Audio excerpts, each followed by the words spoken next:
Mesdames et messieurs, bonsoir. C'est l'heure du journal sur Ezaï TV, dont voici les principaux titres. La destitution des maires des communes du Bénin se poursuit. À qui le prochain tour est-on tenté de se demander? Ezaï TV vous propose dans ce journal un dossier sur cette situation. Franck Okpotimen, président de l'Union des professionnels des médias du Bénin, fait le bilan de son premier mandat et décline les défis à relever pour les 4 années à venir. Vous aurez ses propos dans ce journal. Et pour finir en page sport, le Bénin a remporté la première édition du tournoi international du jeu à Wallé. À nouveau, bonsoir. Plus d'un an après leur élection, plusieurs maires des communes du Bénin sont menacés à tour de rôle de destitution. Ils sont accusés de gestion solitaire et de monopolisation du pouvoir. C'était en premier Matia Digla, maire de la commune de Alada, et à la suite Sourajou Karim Amadou, le maire de la commune de Parakou, et bien d'autres qui sont en cours. Un fait rare qui devient une épidémie depuis peu. Bon nombre de Béninois pensent que c'est une manipulation politique et qu'il y a une main invisible derrière cette panoplie de destitution. Face à cette situation, quelques syndicalistes donnent leur avis au micro de nos reporters. Je trouve que ce qui se passe dans notre pays est grave.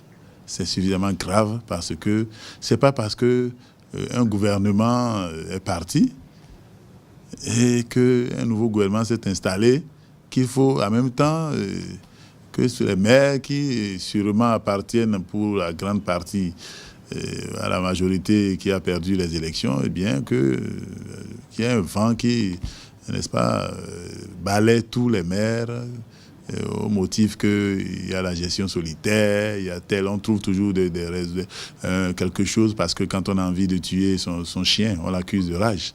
Et ça, ce n'est pas bien. S'il y a des gens, c'est sûrement qu'il y a des gens qui sont en dessous. Il y a des mains invisibles, mais il faut que ces gens sachent qu'ils sont très mal inspirés. Parce que notre pays a besoin de la stabilité. Le vent qui souffle en ce moment, pour moi, c'est un mauvais vent. Et ça ne doit pas faire boule de neige. Parce que en un an de gestion, parce que les maires sont élus pour 4 ans, on ne peut pas faire surtout des appréciations de valeur s'il n'y a pas une connotation politique derrière. Si le maire ne respecte pas les tests, ou viole les tests, ou se comporte vraiment en potentat, bon, on peut le destituer. Mais ça doit être une exception. Ça ne doit pas être une épidémie. Dès qu'une commune a posé cet acte-là, toutes les autres communes presque ont commencé par lui emboîter les pas. Moi, je trouve que c'est malsain. Vous devez comprendre que ce qui se passe aujourd'hui était déjà prévisible. Pour la simple raison que lorsque on force pour installer quelqu'un de force, lorsque cette force-là n'existe plus, il y a problème. Lorsque la force-là n'existe plus, parce que beaucoup ont été installés par force. Et on a dit, vous choisissez celui-là ou rien. Et les gens résignés sont obligés d'accepter. Maintenant qu'il n'y a plus cette pression-là derrière, il y a une certaine liberté qui est née.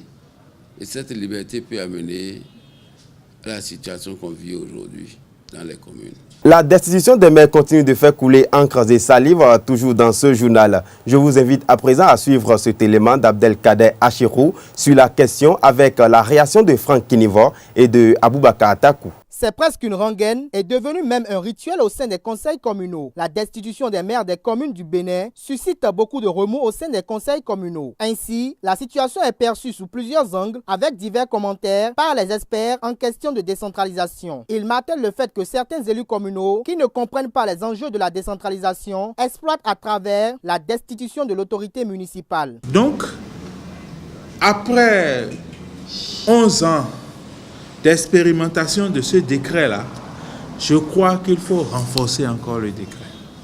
Il faut alourdir la procédure pour destituer. Il y a une partie qui revient à la loi, parce qu'aujourd'hui, si la moitié plus un des conseillers décide, on va convoquer la session pour le vote de défiance. Il faut porter peut-être cette majorité-là à 2/3. Maintenant, si la session est convoquée, la décision est acquise avec la majorité des 2/3.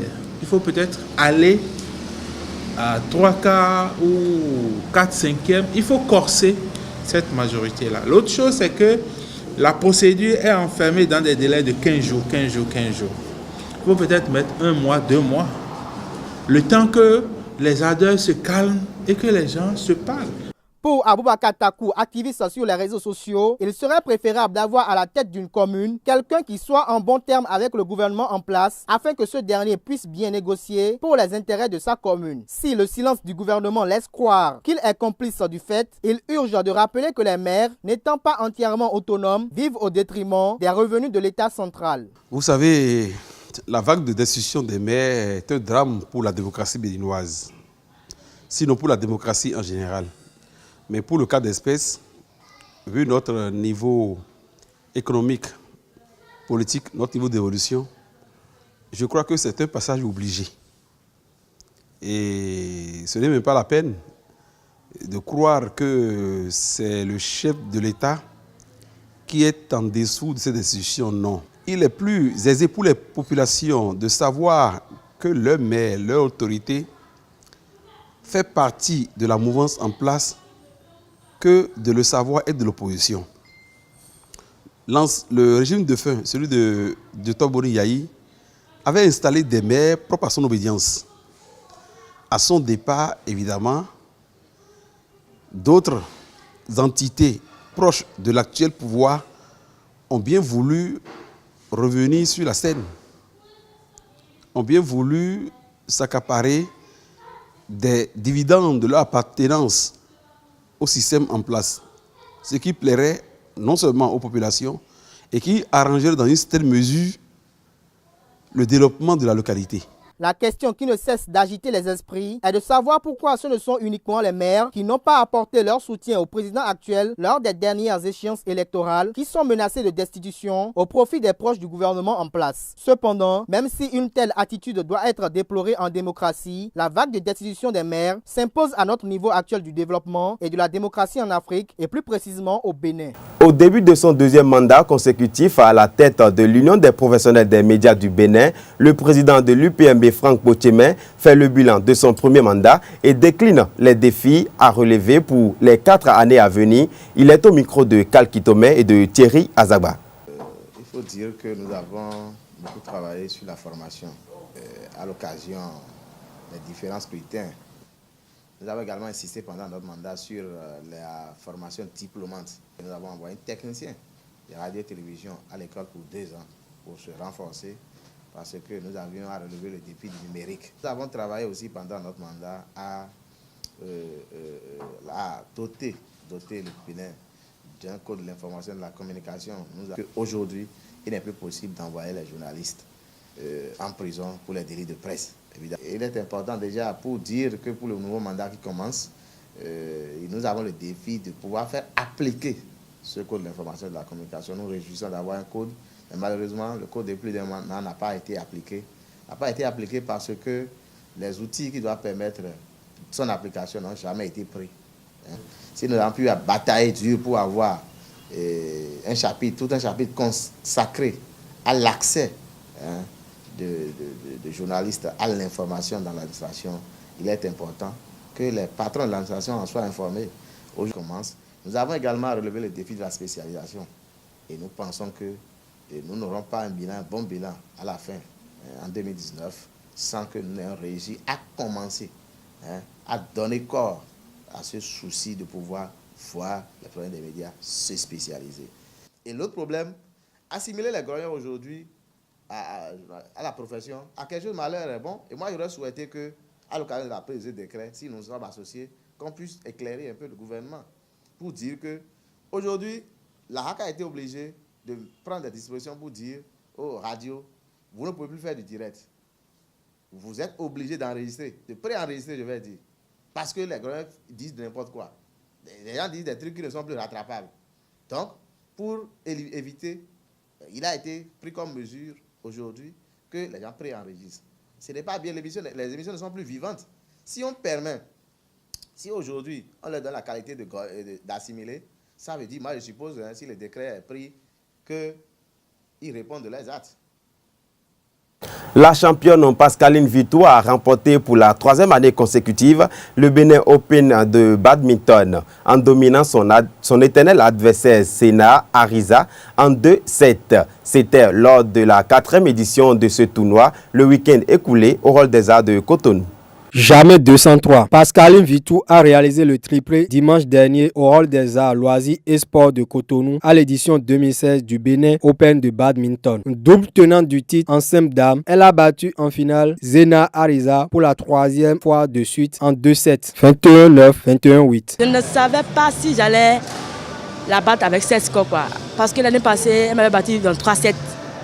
Bon, cette année, je suis fière avec 16 scores, donc je dois essayer de plus encore mieux faire. Pour que ce score soit un peu plus grave. Je ne suis pas du tout en forme physiquement et ça c'est un manque de travail personnel. Je me rends compte que ce n'est pas seulement les entraînements qui me permettront d'aller plus loin. Il faut aussi que je travaille personnellement et que moi-même je me mette au calme et que je comprenne un peu ce qui ne marche pas dans mes matchs pour pouvoir me perfectionner. Le badis Tobilola Oye Ole a été auréolé 3 fois lors de la compétition. En simple homme, en double miss avec Zena Ariza et en double homme avec Rojuel Asogba. Pour cette édition, les joueurs n'ont pas compéti sous la bannière de leurs clubs respectifs à cause de la crise qui secoue la fédération. Toujours au Hall des Arts de Cotonou, le Bénin a remporté avant-hier la première édition du tournoi international du jeu Awalé en battant le Togo 63 points à 27 lors de la finale. Cette compétition, une initiative de l'association Compétition du jeu Adi professionnel, a eu lieu du 17 au 18 septembre 2016 au Hall des Arts de Cotonou.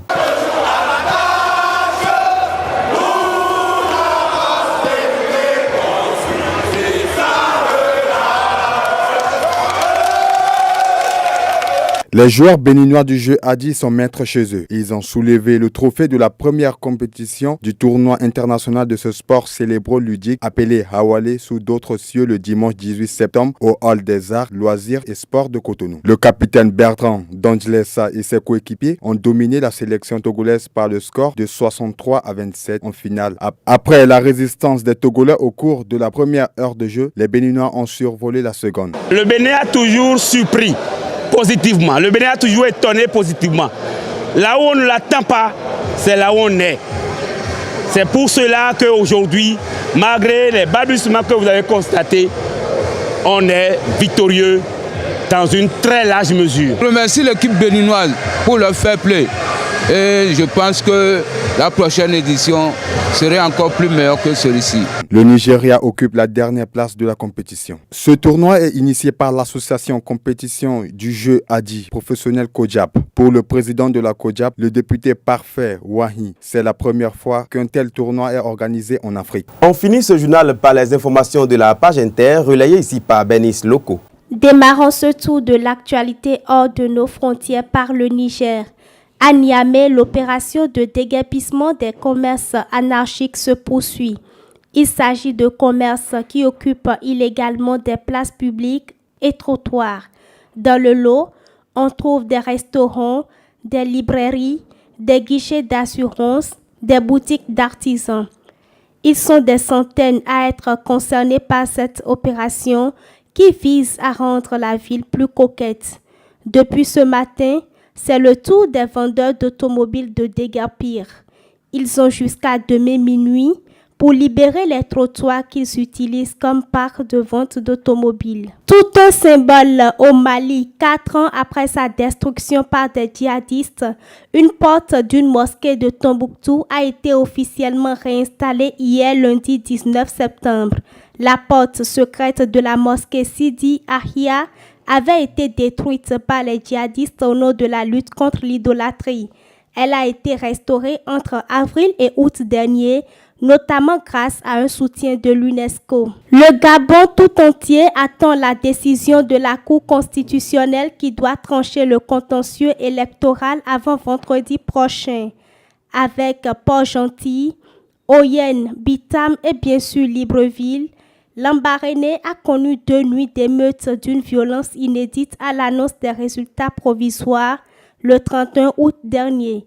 Depuis, la ville, située à 250 km au sud-est de la capitale, tourne au ralenti. Refermons cette page inter par la manifestation prévue hier, lundi 19 septembre à Kinshasa par l'opposition pour demander le départ de Joseph Kabila à la fin de son mandat a dégénéré. L'objectif était de remettre un mémorandum à la commission électorale pour réclamer la convocation du scrutin dans les délais prévus par la Constitution. Mais avant même de commencer, la manifestation a été dispersée brutalement et des affrontements violents ont eu lieu dans plusieurs quartiers entre forces de l'ordre et contestataires. Pouvoir et opposition se rejettent la responsabilité des heurts qui ont fait 17 morts, dont 3 policiers, selon le ministère de l'Intérieur, et plus de 50 morts, selon l'opposition. Des violences unanimement condamnées par la communauté internationale. Mesdames et messieurs, c'est la fin de ce journal. Merci de nous avoir suivis. Restez toujours connectés sur notre site et à bientôt.